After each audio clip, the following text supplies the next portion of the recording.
We're more than a year away from commuter rail service coming to Greater Victoria, if it comes, but just one day after the federal and provincial governments pledged they would pay to restore the faltering E&N rail line, construction is already underway in anticipation at a development in Langford.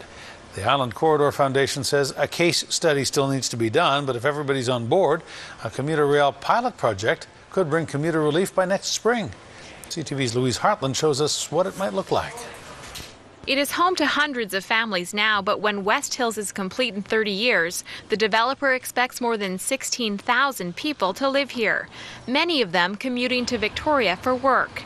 The development's proximity to the train tracks is no mistake. Westhills is originally designed from its concept around the E&N rail line. The developer was banking on yesterday's announcement.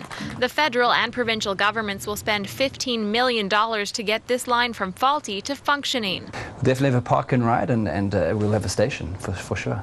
Depending on the type of train that we would utilize, if it was bi-level cars, we could be moving somewhere in the neighborhood of 500 to 700 people per train.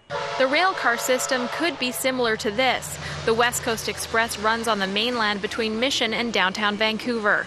The Island Corridor Foundation is staying mum on the specific locations for stations along the line, saying a lot of work still needs to be done. But this is where the tracks go. After an initial run from Nanaimo, the train could start shuttling people from the Westhills Park and Ride, make another stop in Langford, continuing on to pick up passengers in View Royal before making its way to the base in Esquimalt, and finally stopping in Vic West, just west of the Johnson Street Bridge. You want to be able to be transporting people and stopping at the places that make sense for them. Obviously, the base is one big one. And then it's also in respect to the traffic flow and the connectivity to the bus lines. The convenience factor is what many commuters are looking for. It would benefit a lot of people, I think, that work down there.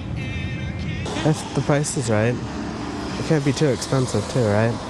Cost will also be determined on how many key partners such as Westhills buy in and pay for construction costs. Construction has already started for the park and ride here at Westhills, and the developer is confident it will be ready when the first train rolls through here as early as next May.